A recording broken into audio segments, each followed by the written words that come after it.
Hello everyone. So the question is, two vessels has the same base area. तो दोनों vessels का same base area है, but different shapes है. The first vessel takes twice the volume of water that the second vessel requires to fill up to a particular height.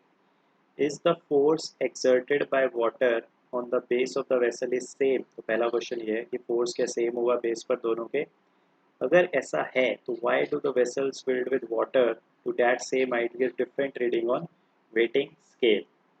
So इस question में दो part है. तो पहला part ये है कि हमारे पास दो वेसल है. ठीक है, मैं मान लेता हूँ एक वेसल को 1 एंड सेकेंड वेसल इज 2. ठीक है, सो इसके मैं वैल्यूज लिख रहा हूँ. First vessel takes twice the volume of water. ठीक है, twice the volume of water that second vessel takes. अगर सेकेंड वेसल में v है वाटर तो इसमें 2v है वॉल्यूम. ठीक है, इफ आई कंपेयर वॉल्यूम उसमें 2v वॉल्यूम होगा. ठीक है, तो हम शेप बनाने की कोशिश करते हैं एंड हाइट सेम है दोनों की. ठीक है, तो ये इस वेसल का जो बेस है वो बड़ा होगा. ये वेसल ऐसा होगा. ठीक है, इसमें ज़्यादा वाटर आ जाए. ठीक है, अगर मैं सेम हाइट तक बनाने की कोशिश करूँ तो this is my vessel number 1. तो इसमें जो वॉल्यूम है वो 2v है. ठीक है, जबकि जो मेरा दूसरा वेसल होगा वो कुछ ऐसा होगा. ठीक है, तो I am just making something. ठीक, सेम हाइट है तो हाइट दोनों की सेम है एंड उसने दिया हुआ है सेम बेस एरिया. ठीक है, तो इसका बेस एरिया है वो सेम है. फिगर्स में नहीं लग रहा बट एक्चुअल में बेस एरिया सेम है. तो इसका भी एरिया ए है, इसका भी एरिया ए है. हाइट दोनों की एच है. एच तक फिल है बट इसमें 2v वॉल्यूम है, इसमें v वॉल्यूम है. This is second. All right, so उसने सबसे पहले पूछा है कि ये बताओ, is the force exerted by the water on the base of the vessel is same. तो यहाँ पर जो फोर्स है बेस पर क्या वो दोनों में सेम होगी.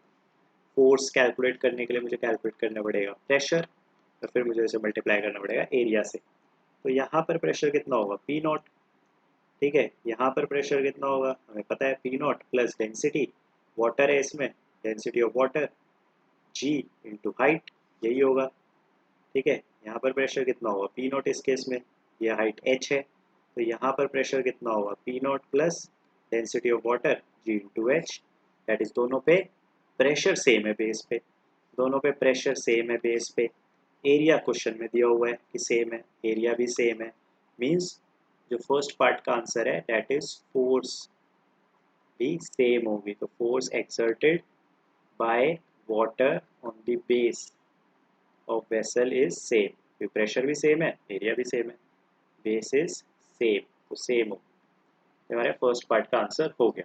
तो उसने पूछा अगर फोर्स सेम है then these have different readings on weighing scale. But weighing scale पे तो इन दोनों की रीडिंग्स डिफरेंट आएगी क्योंकि वेटिंग स्केल जो है, वेटिंग स्केल वो वेट मेजर करता है. वेटिंग स्केल क्या मेजर करता है, नॉर्मल रिएक्शन. नॉर्मल रिएक्शन कितनी होती है m इंटू जी. वेटिंग स्केल तो मास मेजर करता है, मास. ठीक है, ग्रेविटी तो सेम होगी, मास में डिफरेंस है. मास में डिफरेंस क्यों है, इसका वॉल्यूम 2v है, इसका वॉल्यूम v है. डेंसिटी दोनों की क्या है, डेंसिटी ऑफ वाटर. ठीक है, तो first case and second case. तो फर्स्ट केस में अगर मैं मास लिखूँ मास, तो मास कितना आएगा इसका. ठीक है, मास को हम क्या लिख सकते हैं, डेंसिटी इंटू वॉल्यूम. तो इस केस में डेंसिटी कितनी है, दिस इंटू वॉल्यूम है 2v. इस केस में डेंसिटी है, density of water into volume है v. तो अब देखें इसका मास 2m होगा तो इसका मास सिर्फ m होगा. ठीक है, तो मेज़र क्या करेंगे, g से मल्टीप्लाई करते दोनों तरफ. तो ये जो है ये वेटिंग स्केल की रीडिंग होगी. ठीक है, ये वेटिंग स्केल की रीडिंग होगी, वेटिंग स्केल रीडिंग. तो ये वेटिंग स्केल की रीडिंग होगी and these are not equal क्योंकि दोनों का वॉल्यूम डिफरेंट है. वेटिंग स्केल मास मेजर करता है, ये फोर्स मेजर नहीं करता. ये फोर्स कहाँ पे है, this is the force water exert कर रहा है सरफेस पर. ठीक है, सरफेस पर, वेसल पर. और वेसल इतना ही फोर्स एक्सर्ट करेगी वाटर पर. तो ये तो एक इंटरनल फोर्स हो गई, इसका सिस्टम से कोई इफेक्ट नहीं हो रहा.